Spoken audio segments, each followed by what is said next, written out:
बाबा की जय। अवतार मेहर बाबा की जय। अवतार मेहर बाबा की जय। బాబా ఉపాసనీ మహారాజ్ యొక్క ఆశ్రమం నుండి బయటకు వచ్చిన తర్వాత పూనా నగరంలో గల ఫెర్గూసన్ కాలేజీ రోడ్డులో ఒక కుటీరాన్ని నిర్మింపజేసుకొని దానిలో ఉంటూ ఉండేవారు. తన అవతార ఉద్యమానికి కావలసినటువంటి శిష్యులను సమకూర్చుకునేటువంటి గడియలు మనం పోయిన వారం ముచ్చటించుకుంటూ ఉన్నాం. ముఖ్యంగా విశేషంగా చెప్పాల్సింది ఏమిటయ్యా అంటే, బాబా అన్నారు, నేను బొంబాయిలో ఒక ఏడాది పాటు మకాం ఉండాల్సినటువంటి అవసరం ఉంది. అక్కడికి ఎవరెవరు రావాలని అనుకుంటూ ఉన్నారో వాళ్ళు తమ వ్యక్తిగతమైన సంబంధాలు అంటే కుటుంబముతో, మిత్రులతో, ఉద్యోగాలతో, వ్యాపారాలతో, ఆస్తిపాస్తులతో శాశ్వతంగా తెగతెంపులు చేసుకోవాలి అని బాబా చెప్పారు. అంటే మనం నవజీవనము సన్నివేశంలోనే ఇవన్నీ ఉన్నాయి అని మనం అనుకుంటూ ఉంటాం. కానీ మొట్టమొదట్లోనే 1920వ దశకంలోనే బొంబాయి నగరానికి బయలుదేరి వెళ్లే ముందు ఈ ఆంక్షలన్నీ బాబా ముందుగానే చెప్పారు.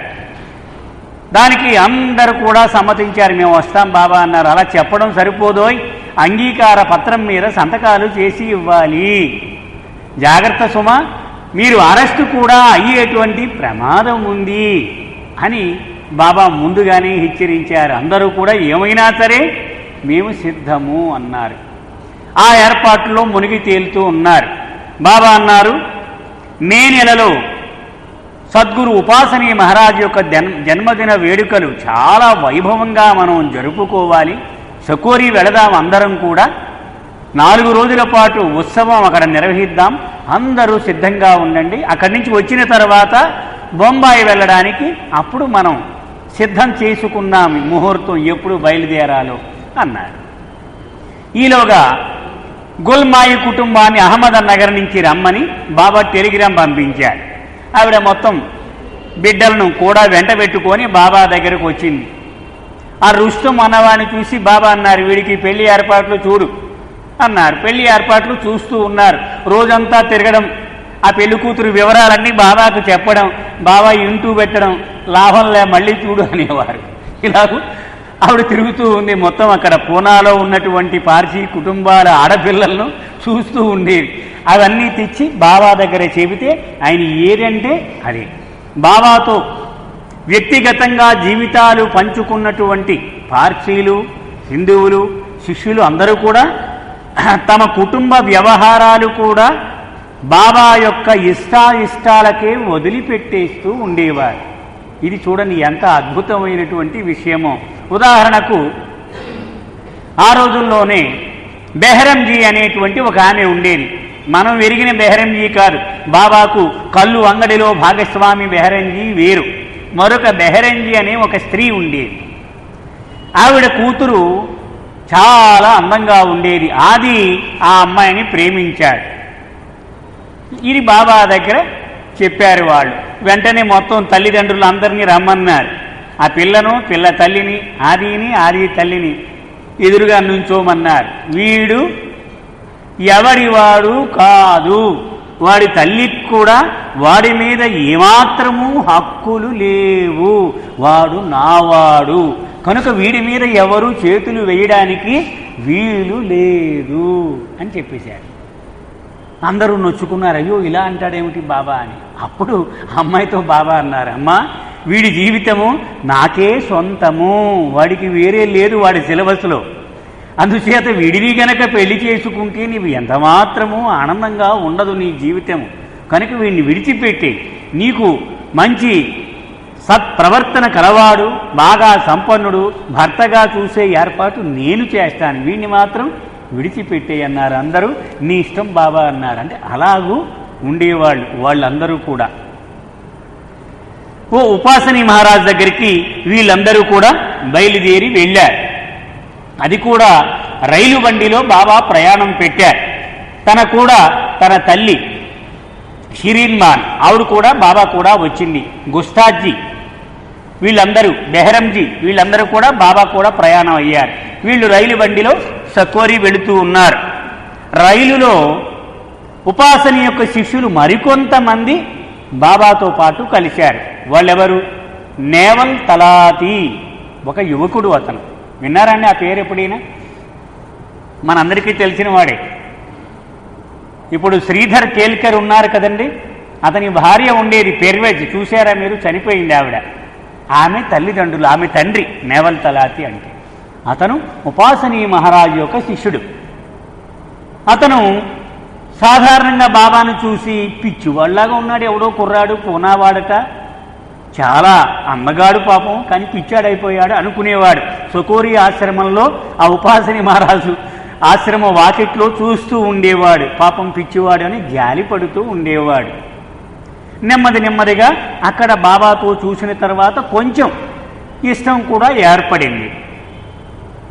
అలాగే మొత్తం గుల్మాయి కుటుంబాన్ని బాబా దగ్గరికి తీసుకొచ్చింది గుల్మాయి సోదరుడు. అతని పేరు కైకుస్రు మాసా. అతను బొంబాయిలో పెద్ద నగల వ్యాపారి. అతను ఉపాసని యొక్క భక్తుడు. ఉపాసని గురించి గుల్మాయి దగ్గరికి వెళ్ళి రోజు కోరుతూ ఉండేవాడు. వెళ్ళినప్పుడల్లా నువ్వు ఒక్కసారి రా, ఎంత బాగుంటుందో అని. అలాగే మొత్తం గుల్మాయి కుటుంబం అంతా కూడా బాబా దగ్గరకు, అతను కూడా ఆవేళ బండిలో కలిశాడు. ఒక బండిలో బాబా వీళ్ళు ఉన్నారు, మరొక బండిలో వీళ్ళంతా ఉన్నారు. కానీ ప్రతి స్టేషన్కి వాళ్ళంతా దిగి కిటికీలోంచి బాబా యొక్క దివ్య సౌందర్యాన్ని చూస్తూ ఉండేవారట. అంటే వాళ్లకు అంత ఆకర్షణ కలిగేది. అక్కడ ఎలాగూ కలుస్తాము సకోరీలో, కానీ ఈ కాసేపు ఆయన సౌందర్యాన్ని చూడకుండా ఉండలేకపోయేవారు. అందుకని ప్రతి స్టేషన్లో దిగడము, కిటికీలోంచి బాబా వైపు చూడడం, మళ్ళీ బండి బయలుదేరగానే పరిగెత్తుకెళ్ళి వాళ్ళ పెట్టిలో కూర్చునేవారు. ఇలాగూ వాళ్ళ ప్రయాణం జరిగింది. సకోరీలో వీళ్ళు వెళ్ళగానే అక్కడ గుల్మాయి, ఆమె కుమారుడు అదికేయిరాని, మేనలుడు సరోష్ వీళ్ళు సిద్ధంగా ఉన్నారు. ఎందుకని వాళ్ళు ఉపాసనీ మహారాజ్ శిష్యుల్లో బాగా సీనియర్లు వాళ్ళంతా, వాళ్ళ కుటుంబం. అలాగే దౌలత్మాయి అంటే మెహరా తల్లి, ఆవిడ ఈ ఫ్రీని అంటే మెహరా యొక్క అక్క, వీళ్ళిద్దరూ కూడా సిద్ధంగా ఉన్నారు బాబా అక్కడకు అడుగు పెట్టేసరికి. సరే, అక్కడికి వెళ్ళగానే బాబా అన్నారు, చాలా వైభవంగా చెయ్యాలి, ఈయన్ని విడిచిపెట్టకూడదు ఉపాసని, అతనికి ఏమి ఇష్టం ఉండదు అని ముందుగానే అక్కడ అందరికీ చెప్పారు. పెద్ద స్టేజ్ వేశారు. స్టేజి మీద పెద్ద సింహాసనం లాంటిది ఏర్పాటు చేశారు. సిల్క్తో కుట్టినటువంటి అందమైన ఖరీదైన పరుపులవి వేశారు ఆయన కూర్చోడానికి. ఆయన మొలకు గోనె చుట్టుకొని వచ్చాడు. ఇవన్నీ నాకెందుకురా, నాకు పడవివి అన్నాడు ఉపాసని. బాబా అన్నారు, అదేం కుదరదు, ఈవేళ నీవేమి అడ్డు చెప్పడానికి వీల్లేదు, మేము ఏమి చేస్తే దానికి అంగీకరించు అని బ్రతిమాలాడు బాబా. గుల్మాయి భర్త ఖాన్ సాహెబ్ కూడా బ్రతిమాలాడు. సరే అలాగే అన్నాడు. వెంటనే బాబా లోపలికి తీసుకువెళ్ళి ఉపాసని మొత్తం బట్టలన్నీ మార్చేశాడు. ఆయన ఆ గోనె తీసి పడేశాడు. మంచి అందమైనటువంటి బట్టలు, ఎర్రటి టోపీ, పెద్ద ధోవతి, సిల్క్ ధోవతి ఇవన్నీ కట్టి ఆయన్ని ఆసనం మీద కూర్చుండబెట్టారు. చాలా వైభవంగా ఆ ఉత్సవాలు జరిగాయి. ఆయన్ని పల్లకీలో పెట్టుకొని మొత్తం సకోరి అంతా ఊరేగింపుగా నిర్వహించారు. అందరూ పరమానంద భరితులయ్యారు. ఎందుకు? ఆయన యొక్క వైభవం ఒకెత్తు, బాబా యొక్క ఆ చురుకుదనం ఒకెత్తు. అంటే తన గురువుకు ఎంత ప్రాధాన్యత ఇయ్యాలో ఆవేళ మెహర్ బాబా చూపించారు. సరే, 2-3 రోజులు ఉత్సవాలు ముగిశాక చివరి రోజున ఆయన అందరినీ కూర్చోమన్నాడు ఉపాసనీ మహారాజ్. అందరూ కూర్చున్నాడు. అప్పుడు బాబా వైపు చూపిస్తూ, వీడు నీలాగు నాలాగు మామూలు మానవుడు కాడు, అవతార పురుషుడు, గుర్తుపెట్టుకోండి సుమా. నేను కఠోరమైన ఉపాసనల ద్వారా ఏ దివ్యశక్తినైతే నేను సొంతం చేసుకున్నానో అది ఇతనికి ధారపోసేశాను. నేను నా జీవితంలో అతి విలువైనటువంటి అమూల్యమైన సలహా మీ అందరికీ ఇవ్వాలని ఇక్కడ సమావేశం చేశాను. అది ఏమిటంటే, ఇతని పాదాలను గట్టిగా పట్టుకోండి. మళ్ళీ చెప్తూ ఉన్నాను, ఒక చేత్తో పట్టుకోవద్దు. రెండవ చెయ్యి ఖాళీగా ఉంటే మరొకడిని పట్టుకోవాలనిపిస్తుంది. అందుకని 2 చేతులతో గట్టిగా ఆయన పాదాలు విడిచిపెట్టకుండా పట్టుకోండి. భగవంతుడి యొక్క అనుగ్రహం మీ మీద ఉంటే నా మాట మీరు విని బాగుపడతారు అని నిష్కర్షగా అవేళ చెప్పడం జరిగింది. అందరూ కూడా ఆ ఆనందంలో తబ్బిపైపోయారంటే మనం ఎరిగినటువంటి ఈ మేర్వాను అవతార పురుషుడా అని నిర్ఘాంతపోయారు అందరూ కూడా. అక్కడ ఉపాసనీకి ఇష్టులైనటువంటి యశ్వంతరావు, దుర్గాబాయి వీళ్ళందరూ కూడా బాబా అంటే చాలా ఇష్టము. ఆ ఉపాసనీ మాటలు విని వాళ్ళు ఆనంద పరవశంలో మునిగిపోయారు. వాళ్ళు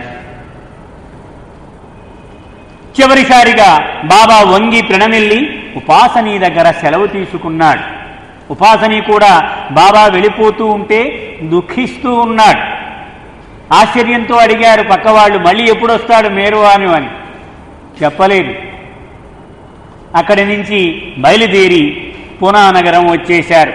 పూనానగరం రాగానే మనం వెళ్లాల్సిన ప్రయాణం గురించిన ఏర్పాట్లు అన్నారు. అందరూ తల మునకలైపోయి ఉన్నారు. బాబా ఎదురుగా ఆస్తులు అమ్మేస్తూ ఉన్నారు ఒక్కడు. మొత్తం కుటుంబంతో ఉత్తర ప్రచుత్రాలు విల్లు రాయాలంటే రాసేస్తున్నారు. మీ పెళ్ళిళ్ళు మీ ఇష్టం, నాకు సంబంధం లేదు అని పిల్లలకి చెప్పేస్తూ ఉన్నారు. ఇలాగూ హడావుడిగా మారిపోయింది వాతావరణం అంతా. మనం పోయిన వారం చివరిలో చదువుకున్నాం. హజరత్ బాబాజాన్ ఆవిడ మకాం ఉంటూ ఉన్నటువంటి దగ్గరలో చార్ బావిడి అనే ప్రాంతంలో ఒక టీ అంగడి. మనం పూర్వం హైదరాబాదులో ఇరానీ టీ స్టాల్స్ అని వింటాం. ఇప్పుడు కూడా ఇరానీ టీ అంటే ఫేమస్. అంటే ఇరాన్ వాళ్ళు టీ పెట్టడంలో బాగా ప్రావీణ్యం ఉన్నవాళ్ళు. ఆ రోజుల్లో కూడా ఇరాన్ వాళ్ళు టీ స్టాల్ అంటే ఫేమస్. హజరత్ బాబాజాన్ ఆ టీ స్టాల్కి వెళ్ళి అక్కడే టీ తాగేదట ఆవిడ. వాళ్ళు కూడా ఒక ప్రసాదంలాగా ఆవిడికి భక్తితో టీ ఇచ్చేవారు ఉదయాన్నే. ఆ టీ అంగడిలో జఫ్రబాదీ అనేటువంటి ఒక ఇరాన్ దేశానికి చెందినటువంటి భూస్వామి అతను పనిచేస్తూ ఉండేవాడు. అలాగా హజరత్ బాబాజాన్ గురించి తెలుసుకున్నాడు. రోజు ఆ టీ ఇచ్చేవాడు అతను. అలా ఉంటూ ఉండగా బెహరంజీ బాబా యొక్క భాగస్వామి ఉన్నాడు, చిన్ననాటి మిత్రుడు. కొంచెం జ్ఞాపకం పెట్టుకోవాలి మనం. అతను బాబా గురించి చెప్పాడు. ఒక్కసారి చూడాలయ్యా, నువ్వు చూస్తే నీకే అర్థమవుతుంది అన్నాడు. ఇప్పుడే చూసేస్తాను, ఎక్కడున్నాడు అతను అని అడిగాడు. సదాశివ్ పటేల్ ఇంట్లో ఉంటాడు, ఇక్కడికి దగ్గరే అన్నాడు. వెంటనే హుషారుగా వెళ్ళిపోయాడు. వెళ్ళి అక్కడ ఆది ఉన్నాడు. ఆదికి వంగి ప్రణామం చెప్పేశాడు. అందరూ నవ్వుతూ ఉన్నారు. ఎందుకు నవ్వుతూ ఉన్నాడు అర్థం కాలేదు అతనికి. సో అప్పుడు ఆది కొంచెం చిన్నబుచ్చుకొని, నేను కాదయ్యా బాబాని, ఆయన వేరే ఉన్నాడు, నా పేరు ఆది అంటారు, ఆయన శిష్యుల్లో ఒకడిని నేను, నాకు దండం పెడతావు ఏమిటి నువ్వు అన్నాడు.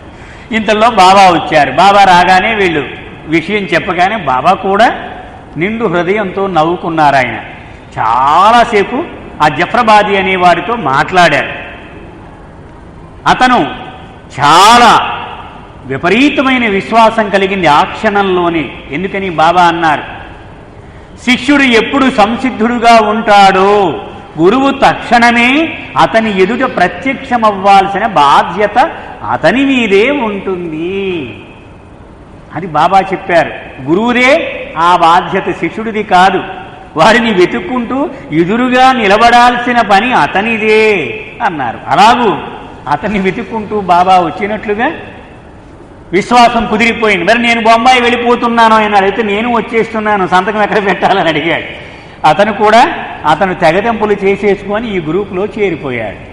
అతను తదనంతర కాలంలో బెయిదుల్ అనేటువంటి పేరుతో ప్రసిద్ధిగాంచాడు. విన్నారా అండి బెయిదుల్ గురించి? ఏమిటి బెయిదుల్ యొక్క ప్రత్యేకత చెప్పండి. మస్తుల వేటలో కడు నేర్పరి బెయిదుల్. అంటే ఒకడు మస్తా కాదా అంటే బైదుల్ని అడగండి అనేవారు బాబా. వాడు అలా చూసి చెప్పేసేవాడు, వీడి పిచ్చాడురా, వీడి మస్తు కాదు అనేవాడు. లేకపోతే వాడిని చూసి వీడి మస్ట్ అనేవాడు. అతని గురించి ఒక మాటలో చెప్పుకుందాం. బాబా దగ్గర ఉన్నటువంటి మొత్తం మండలి వాళ్లలో ప్రపంచంలో అతి నైపుణ్యము కలవాళ్ళు ఎక్కువ మంది ఉన్నారు మండలిలో. మీకు వాట్ పార్క్స్ పేరు విన్నారు కదా.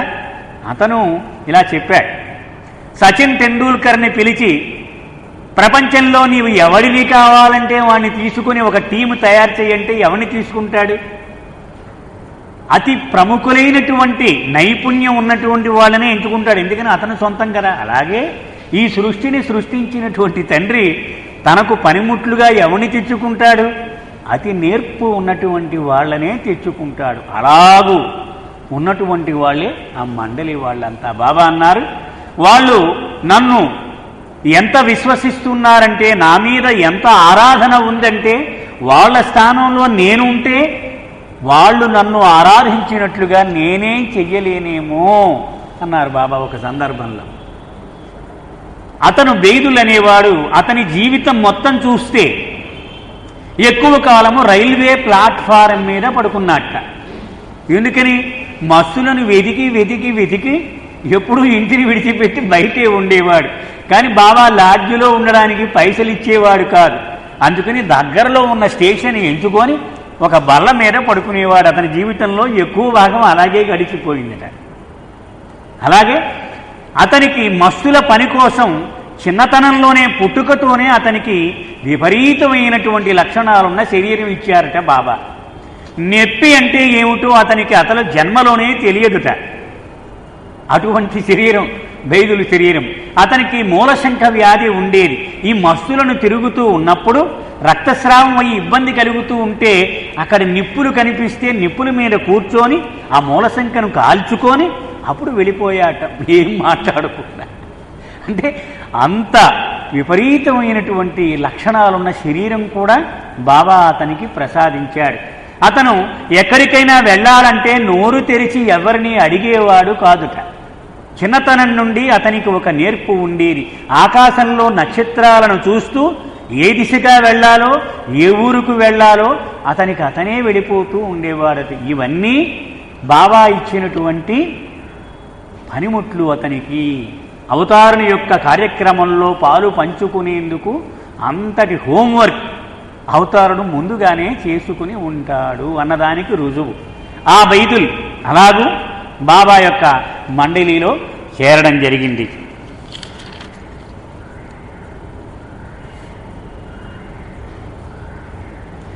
మరొకటి మర్చిపోయాను. బాబా సకోరి నుంచి వచ్చేస్తున్నప్పుడు కైకుసురు మాస అనుకున్నామే, గుల్మాయి సోదరుడు, అతని భార్య సోనా, అతని కూతురు కుర్షద్. మనం బాబా మండలిలో స్త్రీ మండలిలో కుర్షద్ ఉంది కదండి, ఆవిడ చిన్నపిల్ల, అప్పుడు 12 ఏళ్ల పిల్ల. ఆవిడ కూడా వచ్చింది ఉపాసని దగ్గరికి.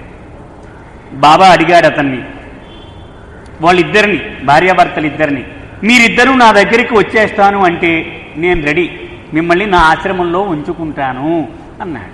వాళ్ళు చాలా ఆనందపడ్డారు. ఈ పిల్ల అనుకుంటూ ఉంది, నన్ను కూడా పిలవచ్చు కదా, బాబా వాళ్ళిద్దరినీ పిలిస్తాడేమిటి, నన్ను పిలిస్తే బాగుండును కదా అనుకుంది. కానీ బాబా మాత్రం ఏమి చెప్పలే. వెళ్ళిపోయేప్పుడు బాబా అన్నారు, నువ్వు మాత్రం ఎప్పుడూ నా గురించే ఆలోచిస్తూ ఉండు అని చెప్పి వెళ్ళిపోయారు.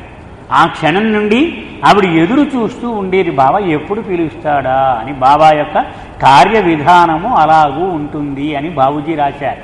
అంటే తన మీద తపన రగిలించడానికి కావాలని కొంత వియోగము, ఎడబాటు సృష్టిస్తూ ఉంటాడు. ఆ వియోగము తీవ్ర స్థాయికి చేరుకున్న తర్వాత మళ్ళీ దగ్గరకు పిలుస్తూ ఉంటాడు.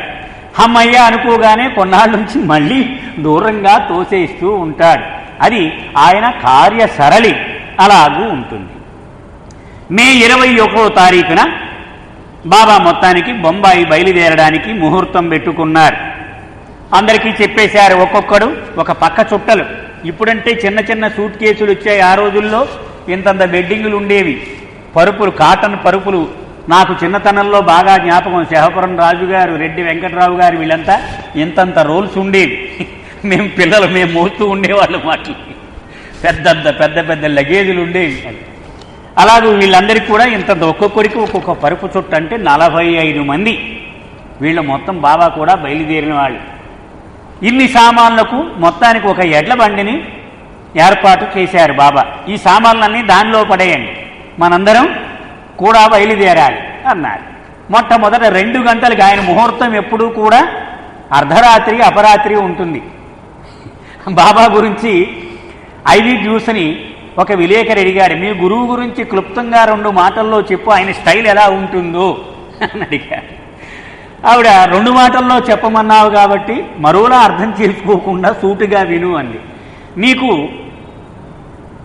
4 రోజులకు సరిపడా విందు భోజనము బాగా చేసేసి అమ్మ ఎలాగురా అనుకుంటూ ఉంటే ఇంత గిన్నెతో ఆహారం ఇచ్చి వెంటనే తినేసి అంటాట. వారం రోజులుగా పస్తులుంటూ ఇంత పెడితే తినేద్దాం, ఎప్పుడు పెడతారా అంటే ఇంకొక 2 రోజులు నువ్వు నీళ్లు తాగు ఉంటూ అంటాట. ఇలా ఉంటుంది ఆయన కార్య విధానము. మరొక మాట చెప్పింది, మనం అందరం తెల్లవారుజామున ఉదయము సాయంత్రము ఇలాగ ముహూర్తాలు పెడుతూ ఉంటాం. ఆయన రాత్రి 1 గంటకు 12:30కు భోంచేసేసి బయలుదేరదాం అనేవాడు. ఇదేమిటి 1 గంటకు భోజనం చేయడం ఎలాగో అని మేము నిర్ఘాంతపోయేవాళ్ళం. కానీ ఆయన స్టైల్ అంతే. 2 గంటలకి బయలుదేరండి అన్నాడు ఆయన. తెల్లవారుజామున 2 గంటలకి బయలుదేరారు. మొట్టమొదట బాబాజాన్ దగ్గరికి వెళదాం. అప్పుడు ఆవిడ దగ్గర మనం సెలవు తీసుకున్నాం, మరి పోనా ఆవిడ సీటిది, ఆవిడ పీఠం వదిలి వెళ్ళిపోతూ ఉన్నాం కదా, ఆవిడ అంగీకారం మనం తీసుకోవాలి అన్నాడు. సో అందరూ 45 మంది వెళ్ళారు. కొంతమంది ముందు దగ్గరికి వెళ్ళారు, బాబా కొంచెం ఎదురుగా నిలబడ్డారు.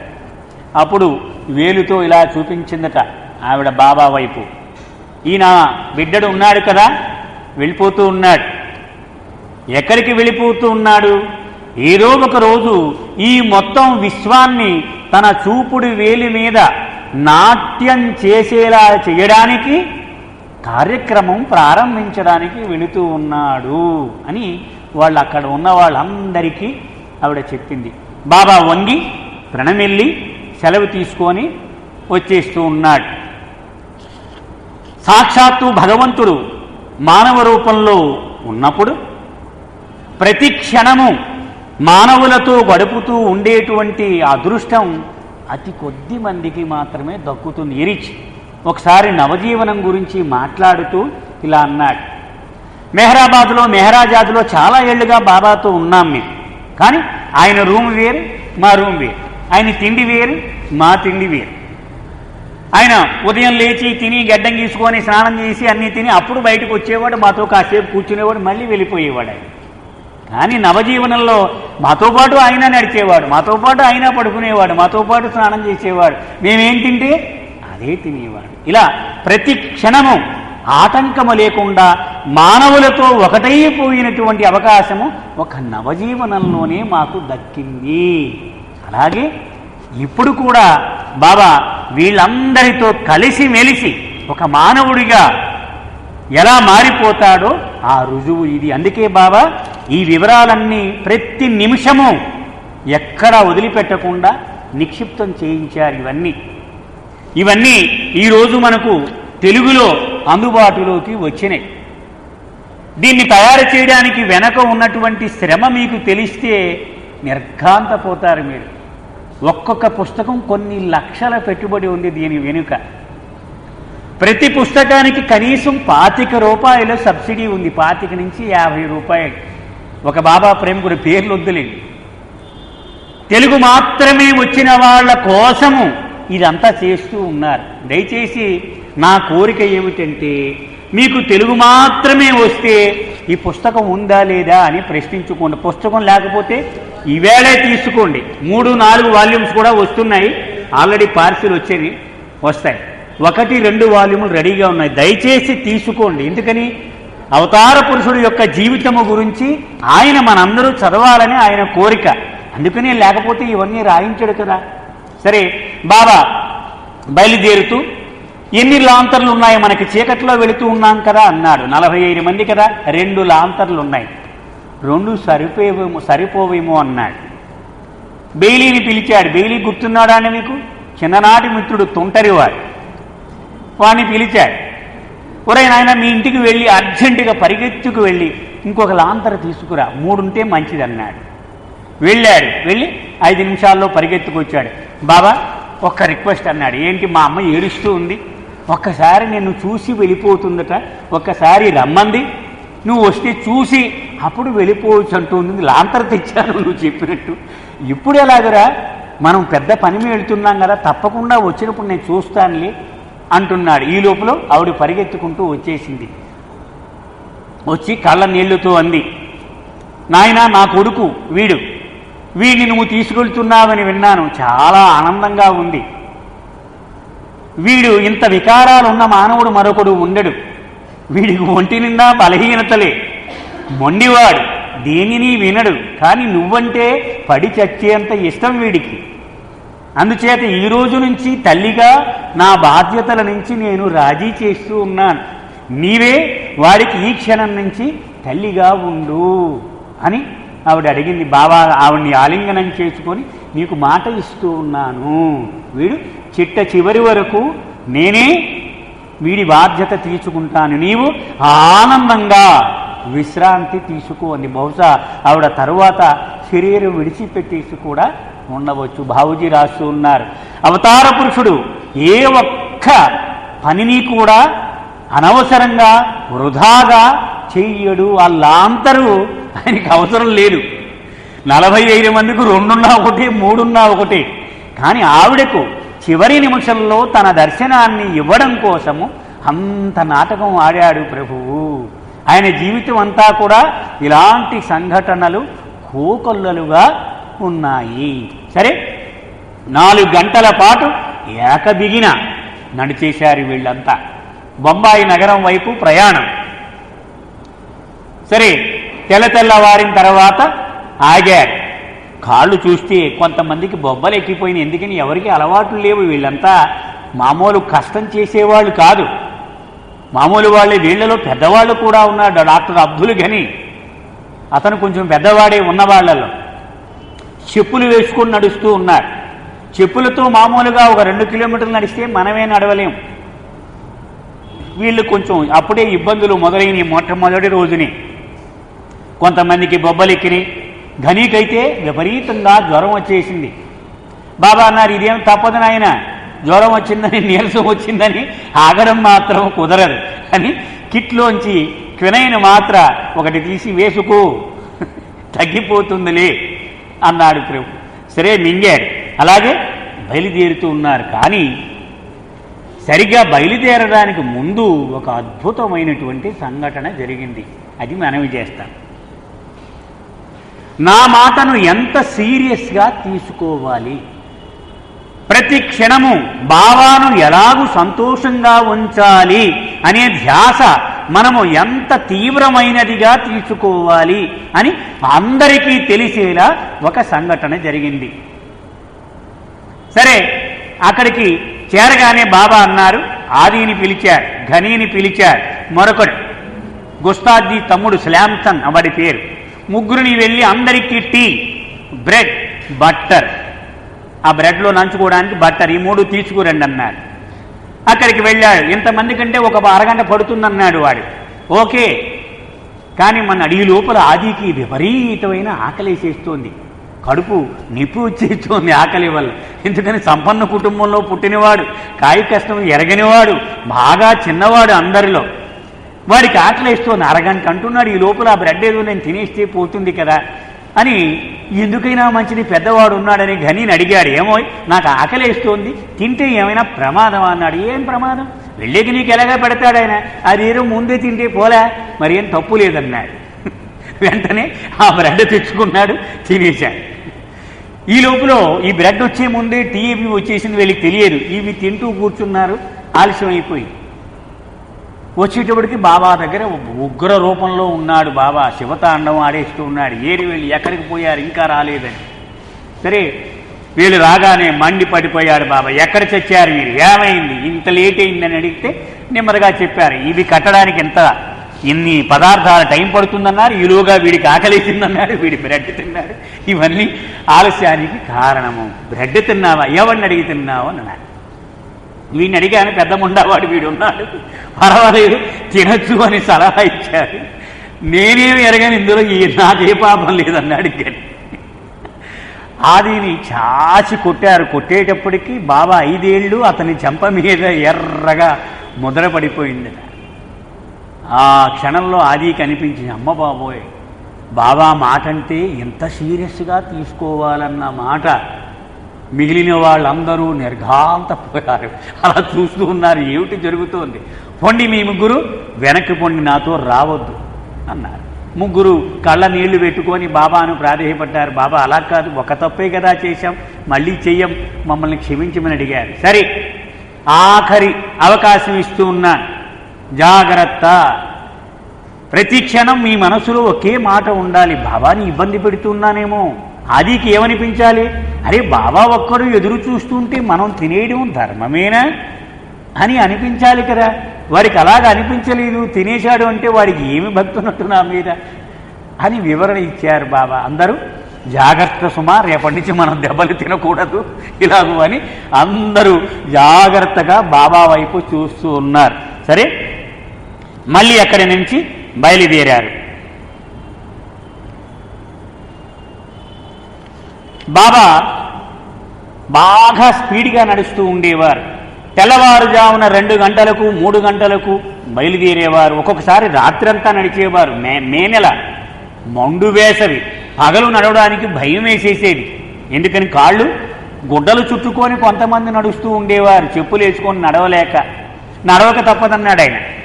మీరు ఏం యాక్షన్ చేసినా నాకైతే పర్వాలేదు, కానీ నడవక తప్పదు, మీరు ఏం చేస్తారో చెయ్యండి, నడవాల్సిందే అన్నాడు.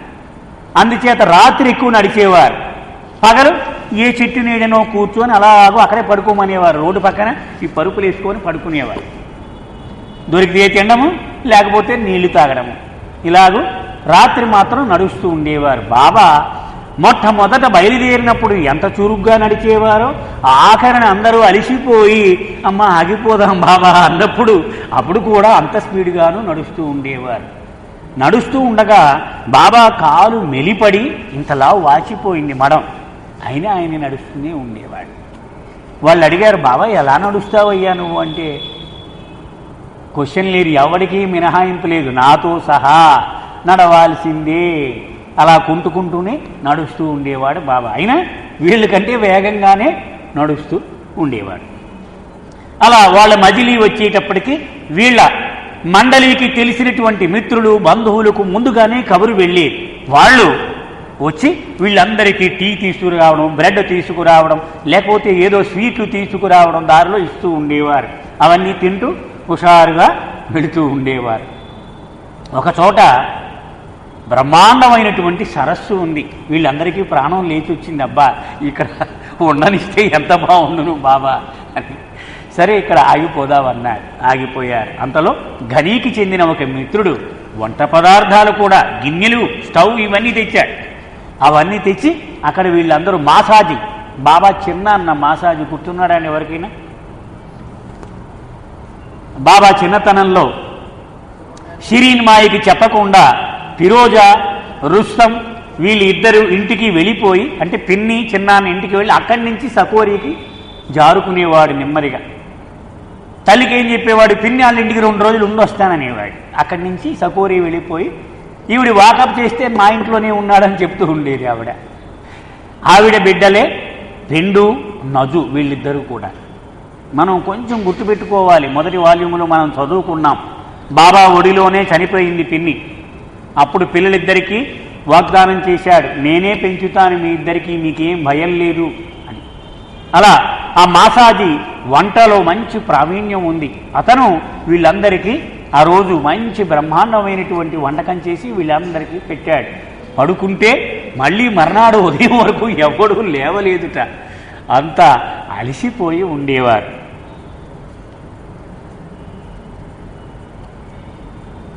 పడుకొని మన్నాడు ఉదయం 7 గంటలకు లేచారు. కానీ ఎవడికి నడిచేటువంటి ఓపిక లేవు, కాళ్ళు రక్తం కారుతూ ఉన్నాయి కొంతమందికి.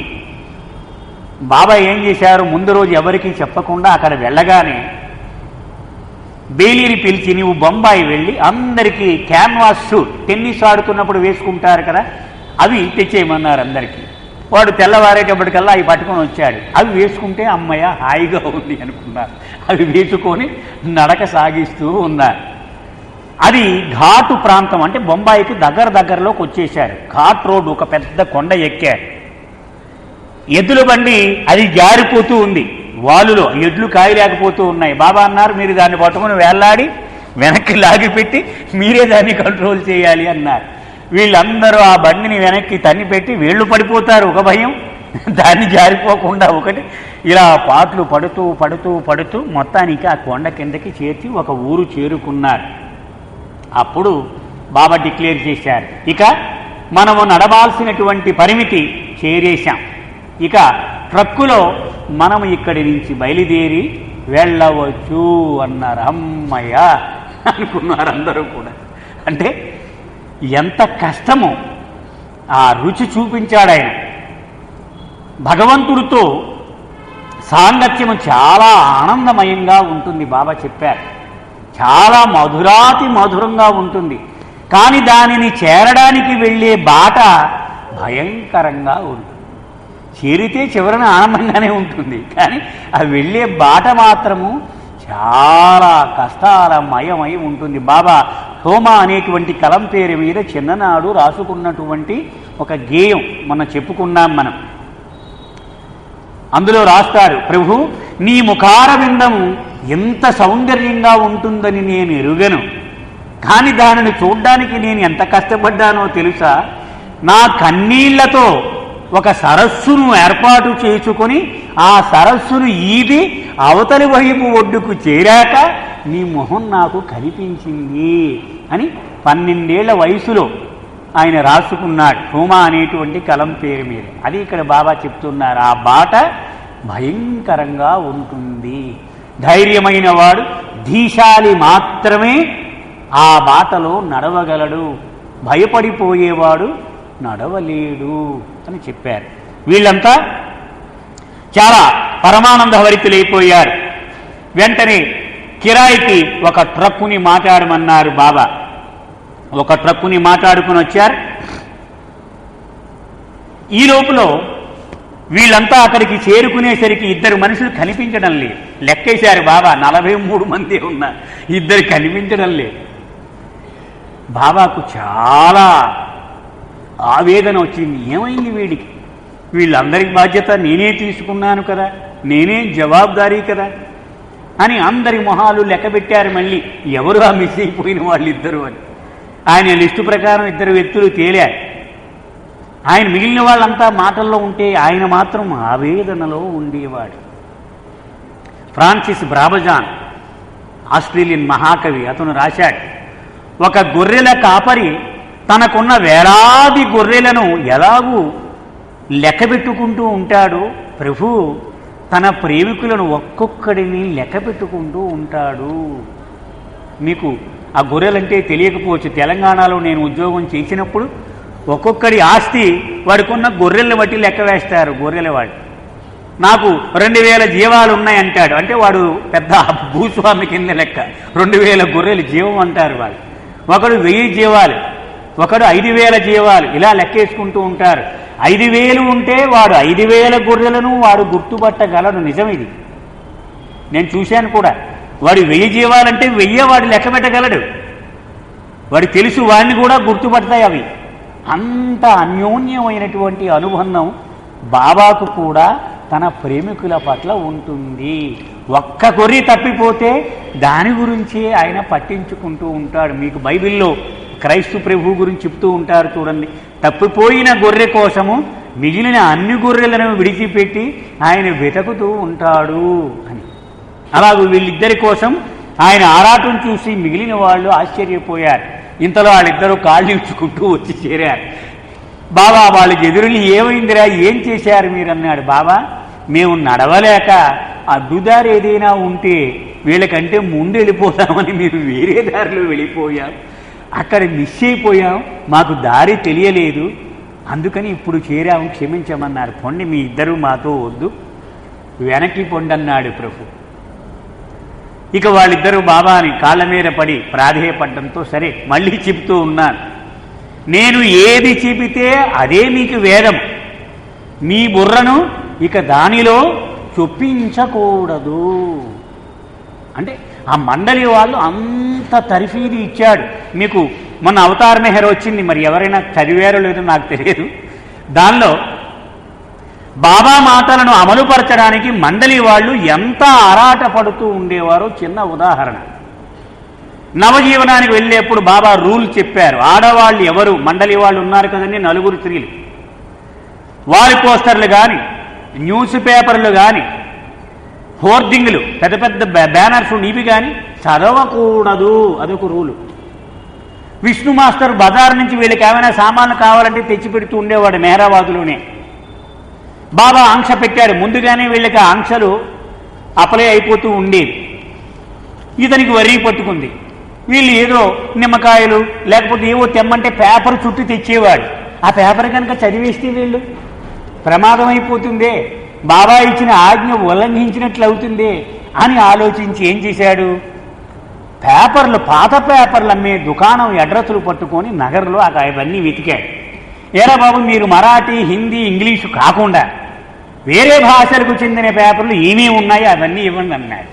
మరాఠీ కాకుండా తెలుగు, హిందీ, తమిళు ఇవి ఉంటాయి కదా, పరభాషకు చెందిన పేపర్లన్నీ ఏరి అవి కొనుక్కొని దాచుకొని ఆ పేపర్లు చుట్టి ఇచ్చేవాడు శ్రీమండలి వాడి. అంటే ఊహించండి, బాబా చెప్పిన ఒక చిన్న ఆజ్ఞను అమలుపరచడానికి వాళ్ళు ఎంత తీవ్రమైనటువంటి తపన పడుతూ ఉండేవారు. అది ఒక చిన్న ఉదాహరణ మాత్రమే. అది ఆ రోజుల్లోనే మొదలుపెట్టాడు ఆయన. ఇప్పుడు ఆకురాయితో బాగా గరుకుగా ఉన్నటువంటి దాన్ని సాన ఎలాగో పడతారో అలాగ అవతార పురుషుడు ఆ సానబట్టేటువంటి కార్యక్రమం మొదలుపెట్టిన ఆ తొలి ఘడియలు మనం చదువుకుంటూ ఉన్న మంజిలీ మీమికి వెళ్ళిపోతే తారస్థాయికి వెళ్ళిపోయింది ఆయన పరిస్థితి. దాని ముందు ఇవి రుచి చూపిస్తూ ఉన్నాడు, ఎంత భయంకరంగా ఉండబోతుంది ఈ బాట. సో వాళ్ళు మొత్తానికి క్షమించాడు బాబా. సరే నాతో ఉండండి అన్నాడు. అక్కడికి గని యొక్క మిత్రుడు ఒకడు అబ్దుల్ రజాక్, అతను కూడా తర్వాత బాబా ప్రేమికుడు అయ్యాడు. వీళ్ళందరూ తినడానికి మామిడి పళ్ళు, చాలా తినే పదార్థాలు తీసుకొచ్చి వీళ్ళందరికీ పెట్టాడు. వాళ్ళు పరమానందంగా, ఎందుకు సరైన తిండి లేదు, ఒక పక్కన నడిపించు తినేస్తున్నాడు ఈయన. కూర్చుంటే తప్పు, నుంచుంటే తప్పు, మాటి మాటికి తప్పుబడుతూ ఉన్నాడు. అన్నిటికీ భరించి ఈ స్వీట్లు అయ్యి దొరికేప్పటికీ చాలా ఆనందం వేసింది. హాయిగా తిన్నారు. మొత్తానికి ఆ ట్రక్కు మాట్లాడుకొని అక్కడికి బయలుదేరారు. ఈలోగా ఒక చోట మజిలీ చేశాడు. బాబా ఏం చెప్పాడు, రాత్రి 9 అయింది, నా మాట జాగ్రత్తగా వినండి, ఇక్కడ తేళ్లు ఎక్కువ ఉంటాయి, హరికెన్లాంతర్ లేకుండా ఎవరు ఏ సాహసము చేయకండి, ఒకవేళ లఘుశంక కోసం బయటికి వెళ్లాల్సి వస్తే లాంతర్ లేకుండా వెళ్ళకండి అని చెప్పాడు. సరే బానే ఉంది. ఈ పాద్రి అనేవాడు, అప్పటికి పాద్రి కాదు అతని పేరు, ఫర్దూన్, అతను ఏం చేశాడు, లాంతర్ లేకుండా బయటకు లఘుశంకకు వెళ్ళాడు. జ్ఞాపకం వచ్చింది, అరే బాబా లాంతర్ చెప్పాడు, ఫోన్లు ఇంకా నయ్యో నా పేరు కొట్టలేదు, బాగానే ఉంది అనుకుని పడుకున్నాడు. ఉదయం లేవగానే చొక్కా తీసి వేసుకుంటూ ఉంటే చొక్కాలో ఇంత తేలుంది, వేసింది వాడిని, మెడ మీద వేసింది. అప్పుడు లెంపలు వేసుకున్నాడు. బాబా మాటలు ఎంత ముఖ్యమైనటువంటివి, ఏమాత్రము ఏమరిచినా ఎంత ప్రమాదం ఉంది అనేది వాడికి అర్థమైపోయింది. సరే మొత్తానికి బొంబాయి నగరం చేరిపోయారు. చేరగానే అక్కడ కస్బాపేటలో కళ్ళు అంగడి నడుపుతూ ఉన్నప్పుడు అక్కడ మిత్రుడు ఉండేవాడు, రహీం అనేవాడు. అతను బదిలీ అయిపోయాడు, మీకు గుర్తుందండి. అతని ఇంట్లోనే బాబా ఈ సమావేశాలన్నీ నిర్వహిస్తూ ఉండేవాడు. బ్రహ్మాండమైన వంటగాడు, అవన్నీ వండి ఆనందంగా పెడుతూ ఉంటే అందరూ తింటూ ఆధ్యాత్మిక విషయాలు ముచ్చటించుకుంటూ ఉండేవారు. వాడింట్లో 45 మంది మకా ఉన్నారు. మనకు అనువైనటువంటి భవనం వెతకాలి అని 10 మంది నీదిక్కున 10 మంది నీదిక్కున పంపిస్తూ ఉండేవారు. ఆ భవనం పేరే మంజిలి మీమ్. మనం వచ్చే వారం ఆ ముచ్చట్లో చదువుకున్నాం. అవతార్ మెహేర్ బాబా కీ జై.